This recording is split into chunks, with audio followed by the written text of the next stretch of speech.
Hello, hello. Thank you for joining me. This is Shifting Perspectives. I am on Imagination with the Healing Garden.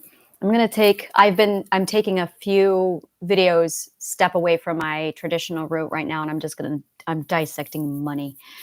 And where I'm looking now is the psychology, the evil psychology of money. This one's easy peasy for me. This one is one that I've ripped apart, torn apart, looked at, went, yeah, that's right, and then thrown away again, come back to it again, yeah, that's right, it's the same thing. So no matter how my perspectives grow, no matter how I develop, it's solidified. Like, this is so well documented, it's disgusting. This is historical fact. Like, there's more documentation to prove this than we know what to do with. It takes money to build a society. It takes money to build a community. It takes money to control people. It takes money to control people. And that's really it. It takes money. I'm going to write that down because that's catchy. It takes money. Now, you know what I'm going to do? I know what I'm going to do. Give me a minute here because I just discovered this. I'm still learning my work skills. I'm trying to figure out which skills work best for me with this. So this is something I love to do is while I'm actually doing this, I'm documenting and updating the comments below. And the one thing that I really want to drive home here is that it's money is, it really does. It takes money to control people. And one of the most common stories, the common plots of controlling people is the Roman Empire. The Roman Empire went through its growth, its imperialization age when it took over Greece, and then it developed, it solidified itself, and then it grew like a parasite and just expanded. And then the Visigoths and Ostrogoths got into some wars with the Huns, Attila the Hun. They, after losing their wars with Attila, they came over to around where the Danube River is. I think, no, the Euphrates River. There was another battle around Euphrates River. And after that, the winners and the losers, who are both just completely devastated after this war, not completely, but enough where they're like, okay, now who do we fight? And both the Ostrogoths and the Visigoths turned their attention to the Roman Empire at the same time, and they went, that looks like prime property. And both the Ostrogoths and the Visigoths decided to go in and ransack Rome. Now, Rome at this time had two enemies, technically three. They had the Celts, and Rome had pushed the Celts all the way up into Scotland and Ireland as much as possible. They completely just pushed as much as they could.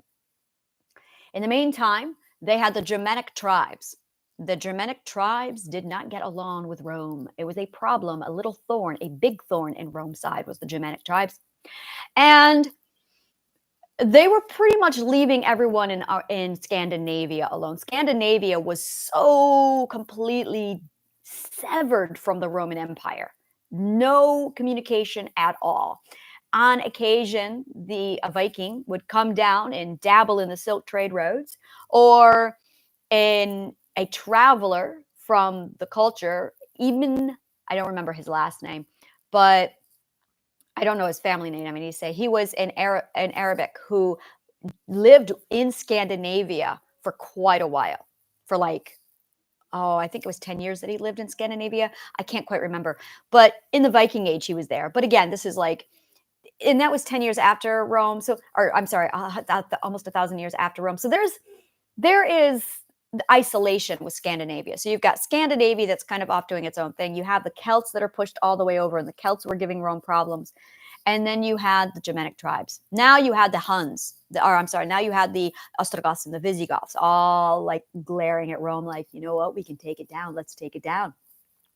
So the Visigoths and the Ostrogoths declared war on, they didn't declare, they just kind of did it. And they ransacked Rome, and they brought Rome to their knees. Now, Rome had two primary locations. Their first location was Rome, where the Vatican is located. The second location is Constantinople, Persia at that time period. So, and that's your Byzantium Roman Empire, or the Byzantium Empire. I'm sorry. Yeah, the Byzantium Roman Empire. So when the the Goths rampaged Rome, Rome, because it was so expanded at that point, was weak at its core. It had basically stretched itself too thin. And they did not destroy Rome. They just lost headquarters. That is a massive misconception about that a lot of people have. Rome did not fall. They just lost their headquarters. Rome never fell. Rome exists very much still today. So when Rome lost their headquarters, they fell back to their other headquarters, their backup headquarters. Their backup headquarters is Constantinople, or Persia at that time. And they hung out there for about 300 years, 200 years. Now, no, it wasn't that, because 60 AD is when the Roman fires occurred. And then the ransacking happened shortly thereafter. There was a lot of the persecution of the Christians occurred. Christianity became illegal. Compliments of Nero, that went underground. And then Rome was ransacked and they lost headquarters. And then Rome became the Byzantine Roman Empire for a few hundred years. It was in the 4th century, around 320s, 360s, that one particular pope, well, he would become the first pope of Rome, Constantinople I. Constantinople was also a Roman Empire. He was the last Roman Empire and the first pope of Rome. No, that's not a coincidence. The popes became the Roman empires. Now, there's one other pope that is almost never mentioned. Well, it's mentioned in the books, but he was dead when he first received his title, and that is St. Peter. St. Peter's Square, the same St. Peter. When Constantinople became the first pope / last Roman Empire, there was a transaction that took place, all on paper, of course, where St. Peter was declared the first pope of Rome, and St. Peter gave the keys of Rome to Constantinople I. Of course, this all took place about 400 years after St. Peter's death. So, as a result, Constantinople, guilt-free, received the keys to the Holy Roman Empire. And they held something called the Council of Nicaea, which was about 60 years of arguing. Now, there's a lot of theories. I have my own. I'm not going to get into that. Basically, when you look at sociology, marketing, business, the Roman Empire, the Holy Christian Roman Empire, and you compare all of it, this is what happened for those 60 years during the Council of Nicaea. Rome decided to plan a comeback, but everybody knew who Rome was. Rome was the evil beast that imperialized everybody. So no one liked Rome. Rome was not on good terms, but they wanted to plan a comeback. The best way to plan a comeback when everyone knows your name is dirt is to rebrand and remarket yourself. So the Council of Nicaea is actually a rebranding and a remarketing of the Roman Empire into what would become is the Holy Roman Empire, the Christian Catholic Church. In order to do this marketing campaign, they needed a story.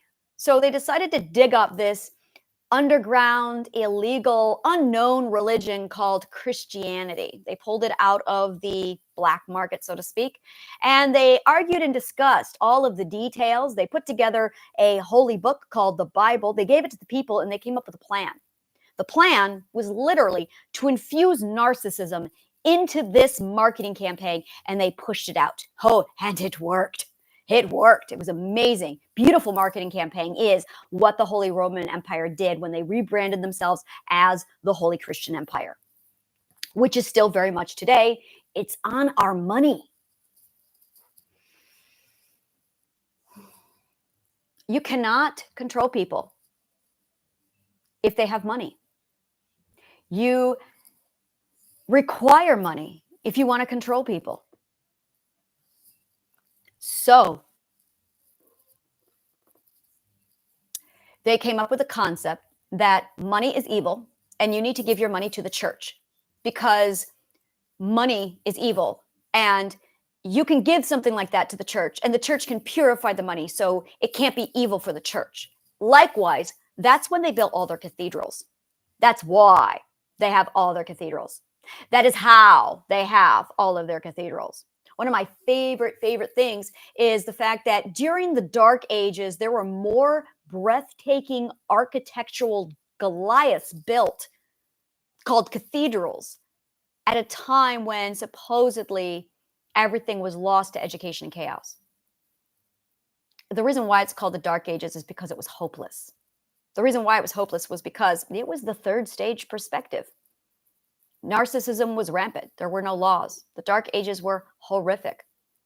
Beckett is a beautiful, beautiful play, true story, that depicts the reality and the truth and the filth of the Christian church. Absolute filth. Here's how it worked. Because St. Peter gave the keys to the Pope Constantinople, only a pope was in a position to declare who could be king, because then it was ordained by God. So then the king would take money, hand it over. By the way, kings were just the tribe leaders of the Goths, the tribe leaders of the Germanic tribes, the tribe leaders of the Celts. They were just the wealthiest person in the tribe. So they would pay money to the Christian church and barter and negotiate. And this is how the conversations usually went. I'm going to give you X amount of dollars, X amount of gold, if you claim that you received a vision from God and I'm to be ordained the next king in line for the throne. Depending upon who could pay the highest price would basically get the throne. And that is how most royals were established. As the bloodline started to proceed, make sure that it stayed within the family line, the money was passed down. And the kings literally funded the church. So it became this massive conspiracy between church and king, the church and the monarch, where it was, you give me the money so I can grow and expand on my Christian empire. And in turn, I'll create some fiction that puts you in a power of authority. So they have to listen to you because God said so. So it became this massive, they give you money and in turn they hand it back to you and give you power. It was literally it was a money for power exchange. Now, where the people came into place was it costs money to control people and you can't control people if they have money. So you wanted to take the money away from the people. So they came up with this concept in their campaign, which you see littered all over the Bible. It's everywhere in the scriptures, that money is evil, that no man who has any kind of money could ever earn the righteousness of heaven. So you need to tithe and give your money to the church. And they did. And if you have faith, God will provide. So a lot of these people were giving all the coinage they had. You had the tariffs that were draining the people dry. The tariffs were run by the king to make sure the people stayed poor. What the people had left, they gave over to the church. Their education immediately tanked as a result. The education was just abysmal. And that absolutely suffered as a result. And what you ended up having was a bunch of people who pursued righteousness to death. And that's it. People pursued righteousness to death. So this concept of money is the root of all evil is 100% the Roman exploits of taking money away from people to make sure the people stay vulnerable enough to be controlled. So now here we are in the year 2023, and we are still spewing the garbage that money is the root of all evil. Now, if you watched my last video on the psychology of money and what money is, where it comes from, all that jazz, stone soup, I have a theory, and this is how my mindset is around money. Money is equivalent to a bastard child. It has absolutely no control over what it is, but it is here. And it deserves as much love and compassion, I believe, as anything else. It certainly did not ask to be made, but it's here. It certainly did not ask to be exploited and birthed out of taking advantage of situations, but it's here. It is absolutely here. And it is very much a part of this culture. And that is a tool. Money is a tool. Money is a tool. Solid. I believe that. Money is a tool. I don't believe money is energy. I believe that no, money is not energy. Money is not energy. No, money is not energy. I feel it now. I know the right words. I know the words. I got to articulate them. Give me a minute. Money is not energy, but money moves on the energy. If you have money and you decide to build a philanthropic endeavor to benefit mankind, that's going to be billions of dollars worth of energy that's positive. That same money can be put into a pedophile ring to fund the black market for some really abysmal lifestyles. That's really negative energy. It's still money. Money is just the tool. It is the intent and the motivation with which that the money is used that determines the energy that flows with the money. Money rides on the energy that flows based completely off of intent. Money alone is nothing. It's just a tool.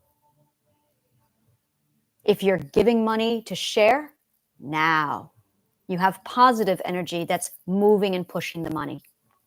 If you have a meth lab and you are exploiting people and running a drug fest or a prostitute ring based off of this, or human trafficking, that's going to be really horrible energy pushing along that tool. Money is not the energy. Money is the tool. It is the intent that absolutely determines if that's going to be a positive tool or a negative tool. You know what money is? Money is a mimic. That's what money is. Money is a mimic.